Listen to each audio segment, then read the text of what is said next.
Space mission की शुरुआत स्वतंत्रता से बहुत पहले हो गई थी।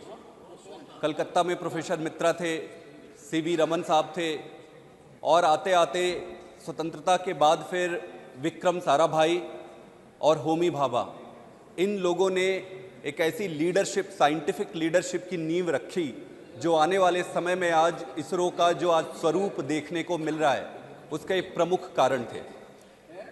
1960 में ही सबसे पहले इंडियन नेशनल कमेटी बनी थी, बाद में फिर उसका नाम इसरो किया गया था, जो जयराम जी ने बड़े डिटेल्ड में इसके बारे में बताया है, उस पर मैं नहीं जाऊंगा। लेकिन ये जानना बहुत ज़रूरी है कि इसरो सबसे पहले डिपार्टमेंट ऑफ एटॉमिक एनर्जी के अंडर आती थी और बाद में फिर उसको डिपार्टमेंट ऑफ साइंस में बनाकर अलग किया गया और होमी भाभा को उसको सेक्रेटरी बनाया गया और विक्रम साराभाई जो साइंटिस्ट थे उनको इसका प्रमुख बनाया गया इस इंस्टीट्यूट का। ये सबको जानना चाहिए कि 10 इंस्टीट्यूशन के बिल्ड होने के 10 साल के अंदर ही सबसे पहला सैटेलाइट इसरो ने लॉन्च कर दिया था, जो अपने आप में एक बहुत बड़ी बात है। 20 साल होते होते जो सैटेलाइट लॉन्च व्हीकल होते हैं इंडिया ने वो तैयार कर लिया था और 20वें साल के पहले ही अपने खुद के व्हीकल से अपने सैटेलाइट लॉन्च करने शुरू कर दिए थे। जीएसएलवी, पीएसएलवी ऐसे लॉन्च व्हीकल हैं जिसमें देश के ही नहीं दूसरे देशों के भी जो सैटेलाइट है उसको अंतरिक्ष में स्थापित करने का काम कर रही है, विदेशों के उनके लिए भी। प्रश्न आज ये नहीं है, मूल प्रश्न को समझना पड़ेगा। मूल प्रश्न क्या है कि भारत ने स्पेस साइंस में इतना अच्छा कैसे कर लिया। आज कई सारे दूसरे संस्थाएं हैं, दूसरी संस्थाएं हैं, उन दूसरी संस्थाओं को क्या हुआ, वो कहां पीछे रह गए। इसरो ने ऐसा क्या, भारत ने ऐसा क्या किया स्पेस के क्षेत्र में जो इतना आगे कर लिया। सबसे महत्वपूर्ण चीज होती है एक व्यक्ति, मैं भी साइंटिस्ट हूं, मैंने राजनीति में आने से पहले साइंस किया है, मैं अच्छी तरह से समझता हूं इस बात को। किसी एक साइंटिस्ट से ज्यादा महत्वपूर्ण होता है संस्था, और उससे भी महत्वपूर्ण होता है उस संस्था को बनाने वाले लीडरशिप की। आज संभव है कि हम सबके राजनीतिक मूल्य और राजनीतिक रूप से एक दूसरे से मतभेद हो सकते हैं, लेकिन आज अगर पंडित जवाहरलाल नेहरू को याद नहीं किया गया तो वो बेमानी होगी। आपको मैं याद दिला दूं, आजादी के बाद हमारे देश की परिस्थिति ऐसी थी कि कई जगहों पर खाने के लिए पर्याप्त अन्न भी नहीं थे। जब देश में पर्याप्त अन्न भी नहीं था उस समय कोई व्यक्ति कैसे यह सोच सकता है कि पैसा स्पेस साइंस में लगाना है। राजनीतिक रूप से उनको बहुत विरोध हुआ होगा निश्चित रूप से, लेकिन उन सारे विरोधों को अलग रखते हुए उन्होंने अपनी राजनीतिक दूरदृष्टता और स्पष्टता दिखाई। इसको कहते हैं लीडरशिप। उन्होंने ऐसी लीडरशिप, आज अगर आप देखें कि भारत में और पाकिस्तान का सबसे, जहां भारत है और जहां पाकिस्तान है, उसका मूल कारण क्या है कि भारत को आजादी के बाद पहले प्रधानमंत्री के रूप में पंडित जवाहरलाल नेहरू मिले और पाकिस्तान को पहले प्रधानमंत्री के रूप में जिन्ना मिले।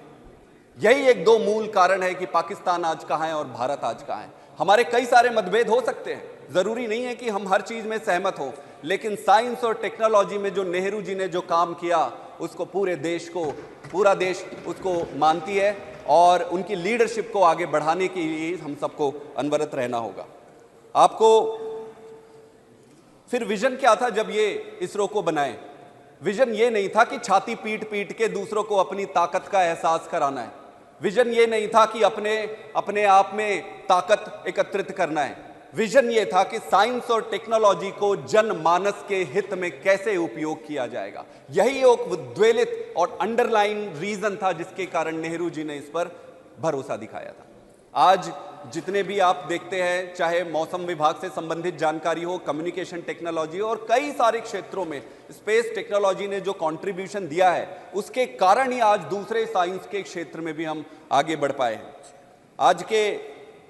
लेकिन यह भी देखना पड़ेगा कि क्या नेहरू जी अकेले कर पाते, वो क्या राजनीतिक परिस्थितियां अकेले अलाउ करती? संभव नहीं है। सरदार पटेल जी भी थे, उन्होंने देश में उस समय राजनीतिक स्थिरता लाई। अंबेडकर भी थे जिन्होंने कॉन्स्टिट्यूशनली इस देश को एक ऐसा महान कॉन्स्टिट्यूशन दिया। तो एक टीम वर्क होता है। किसी भी देश के विकास के लिए टीम वर्क सबसे महत्वपूर्ण होता है, जो आज मुझे लगता है गैर राजनीतिक दलों में भी और अपने खुद के राजनीतिक सभी दलों में भी इस तरीके की टीम वर्क का अभाव है। विजन बड़ा साफ था कि साइंस एंड टेक्नोलॉजी का उपयोग देश के हित के लिए करना है। एक और महत्वपूर्ण चीज है, नींव का पत्थर अगर सीधा लगता है तो बाकी के पत्थर भी सीधे लगते जाते हैं और दीवार सीधी होती है। अगर नींव का पत्थर ही टेढ़ा लग जाए तो कोई कोशिश कितनी भी कर ले, दीवार फिर सीधी नहीं होती है। इसलिए हमारे पॉलिटिकल लीडर्स की, जिनमें नेहरू जी तो शामिल थे ही, उसके बाद इंदिरा गांधी जी ने भी बहुत कंट्रीब्यूट किया, फिर अटल बिहारी वाजपेयी जी ने भी जो कंट्रीब्यूशन दिया वो अभूतपूर्व था। आप सबको पता होगा कि चंद्रयान पहला जब चाइना ने अपनी एक स्पेस टेक्नोलॉजी लॉन्च की, तब अटल बिहारी जी ने इसरो के साइंटिस्ट को यह कहा था कि भाई इसका कुछ करो, हमें भी कुछ इस पे अच्छा करना है। तब जाकर चंद्रयान प्रथम की परिकल्पना की गई। चंद्रयान प्रथम, चंद्रयान द्वितीय और फिर जाकर चंद्रयान तृतीय की उत्पत्ति हुई और उस पर सफलता मिली। कहने का यह मतलब है कि एक इस पूरे देश की कलेक्टिव लीडरशिप ने एकजुटता दिखाई और स्पष्टता दिखाई कि हमें इस दिशा में अग्रसर रहना है। यह भी इंपॉर्टेंट चीज है। कोई भी देश आप देख ले जो विकसित है, ऐसा क्या कारण है कि देश विकसित है और ऐसा क्या कारण है कि कुछ देश अविकसित है या विकासशील है? उसका प्रमुख कारण यही है कि जिन जिन देशों में राजनीति देश के मुद्दों पर नहीं खेली जाती है, वही देश आगे बढ़ता है। कोई भी पॉलिटिकल पार्टी तो आते रहेंगे, आज एक पॉलिटिकल पार्टी, कल दूसरी आएगी, कल तीसरी आएगी, फिर कल चौथी आएगी। प्रश्न यह है कि देश से संबंधित मुद्दों पर राजनीति होनी चाहिए। जो भी देश आज विकसित है वो ऐसे मुद्दों पर राजनीति नहीं करते। जैसे मुझे प्रसन्नता है कि इस मुद्दे पर स्पेस टेक्नोलॉजी में सभी राजनीतिक दलों ने आज तक भी, प्रधानमंत्री ने जो कहा, सभी ने अपनी एकजुटता दिखाई है। इसलिए अगर विकसित देश बनना है तो नारे देने से काम नहीं होगा, सिर्फ स्लोगनियरिंग करने से काम नहीं होगा। विकसित अगर बनना है तो उसके लिए उस तरीके की व्यवस्था बनानी पड़ेगी। हम जब भी बात करते हैं ऊपर ऊपर की बात करते हैं, हम ये कर देंगे, वो कर देंगे, फलाना ये हो जाएगा, वो हो जाएगा, लेकिन कैसे होगा? कैसे होगा? कैसे होगा? जब तक आप आधारभूत चीजों पर डेलिब्रेट नहीं करेंगे, व्यवस्था नहीं बनाएंगे, चीजें आगे नहीं बढ़ सकती है। दूसरा प्रश्न यह उठता है कि बहुत सारे इंस्टीट्यूशंस हैं, डीआरडीओ है, आईआईटीज है, आईआईएम्स है, बहुत सारे रीजनल इंजीनियरिंग कॉलेजेस हैं, बहुत सारे। हमारे देश में मुझे लगता है सबसे ज्यादा सरकारी रिसर्च वाले इंस्टीट्यूशंस हैं। ऐसा क्या कारण हुआ कि इसरो विकसित हो गया और बाकी के इंस्टीट्यूट, भाई पॉलिटिकल लीडरशिप तो उस समय भी थे, सबके लिए समान थे, फिर इसरो ही विकसित हुआ और बाकी के इंस्टीट्यूशन क्यों नहीं हुए? उसका एक बहुत महत्वपूर्ण कारण यह भी था कि साइंटिफिक लीडरशिप भी इंपॉर्टेंट होता है। इसरो के लिए, इसरो को जो लीडर मिले विक्रम साराभाई के रूप में और होमी भाभा के रूप में, उनके साइंटिफिक लीडरशिप ने भी जो नींव का पत्थर रखा, उसके कारण इसरो आज यहां तक पहुंची। आप एक चीज और देखिए, वर्क कल्चर किसी भी इंस्टीट्यूशन के लिए सबसे महत्वपूर्ण होता है। अगर उस इंस्टीट्यूशन का वर्क कल्चर सही है तभी इंस्टीट्यूशन आगे बढ़ेगा। अगर वर्क कल्चर खराब हो गया तो चाहे आप चले जाओ, मैं चले जाऊं, दुनिया का कोई भी व्यक्ति चला जाए, ना उसको इधर कर सकता है ना उसको उधर कर सकता है। वर्क कल्चर को ठीक करना पड़ेगा। तो वर्क कल्चर में ऐसा क्या हुआ इसरो में? इसरो में जहां तक मेरी थोड़ी समझ है, मेरे कई सारे मित्र भी वहां पे काम करते हैं, वहां पर डिलीवरी बेस्ड टारगेट्स होते हैं, डिलीवरी बेस्ड टारगेट होते हैं। वहां पर मेरिटोक्रेसी पे सबसे ज्यादा ध्यान दिया गया है। भाई आप साइंटिस्टों की जब भर्ती करते हो, साइंटिस्टों को लेते हो, तो जिस तरीके से आप उनकी भर्ती करते हो, जो मानसिकता है वो आधार बनाती है।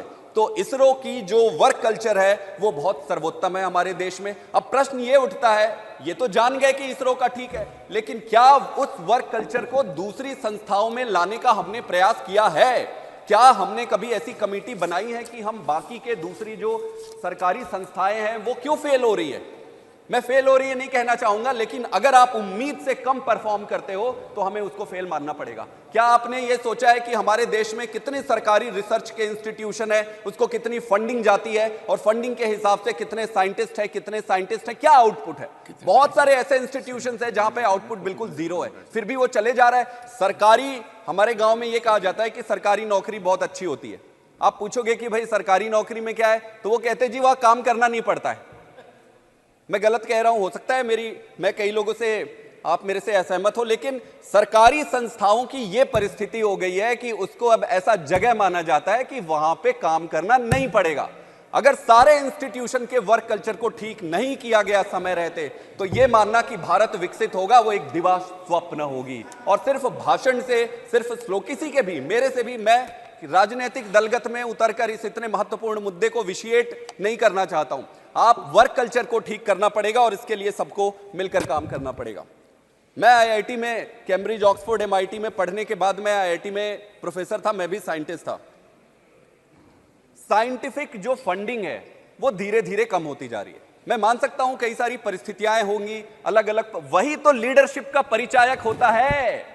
जब आपको कष्ट होता है, जब आपके पास कम पैसे होते हैं, तो कम पैसों में आप किसको कितना फंड करते हो और आपकी प्रायोरिटी क्या है, वही दर्शाता है कि लीडरशिप क्या है। जब आपके पास पूरे पैसे हैं, पर्याप्त पैसे हैं, तो सबको बराबर बांटना ये कोई बड़ी बात नहीं है।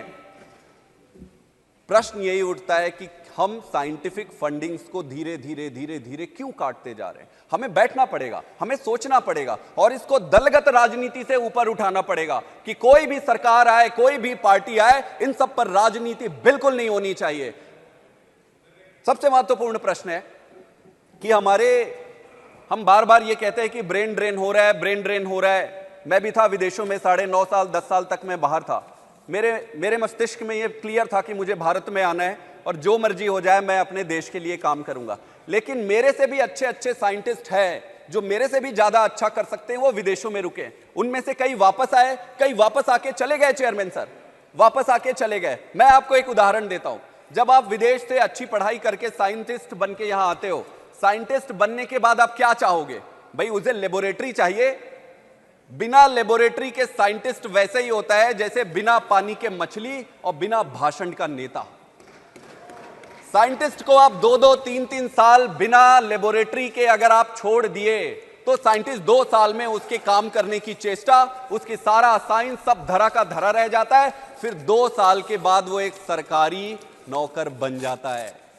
2 साल बाद सिर्फ उसकी ये टेंशन रहती है कि मेरे को नौकरी कैसे बचानी है, प्रमोशन कैसे मेरा हो जाए। जैसे तैसे जुगाड़ तुगाड़ करके काम कर लो, काम करके भाई प्रमोशन हो जाए, तनख्वाह तो फिक्स है। मैं किसी के विरुद्ध नहीं कह रहा हूं, मैं वर्क कल्चर की बात कर रहा हूं। तो एक तो कोई वैज्ञानिकों के लिए आपको बेसिक मूलभूत जो सुविधा है वो करानी पड़ेगी। अगर आप ये नहीं करा पाते, अगर हम ये नहीं करा पाते हैं, तो ये सोचना कि देश विकसित होगा, ये दिवा स्वप्न होगा। हम वहीं के वहीं बैठे रहेंगे और ताली बजाते रहेंगे। एक और चीज है मेरिटोक्रेसी। मुझे यह लगता है कि साइंस, विज्ञान, साइंटिस्ट का रिक्रूटमेंट, इनको अपने देश में लाना, यहां पे उनको अच्छे तरीके से प्लेस करना, ये सबकी जिम्मेदारी होती है। अगर हम अच्छे साइंटिस्ट लाकर उनको रिटेन नहीं कर पाए, अच्छे वर्क कल्चर नहीं दे पाए, तो मुझे लगता है सारी सेलिब्रेशंस बेमानी होगी। हमने एक इसरो तो बना लिया, लेकिन सवाल एक इसरो होने से पर्याप्त नहीं है। हमें अपने देश को अगर विकसित बनाना है, तो सारे सरकारी इंस्टीट्यूशन और प्राइवेट इंस्टीट्यूशंस में वर्क कल्चर को ठीक करना पड़ेगा। और ये ऑटोमेटिक नहीं होगा।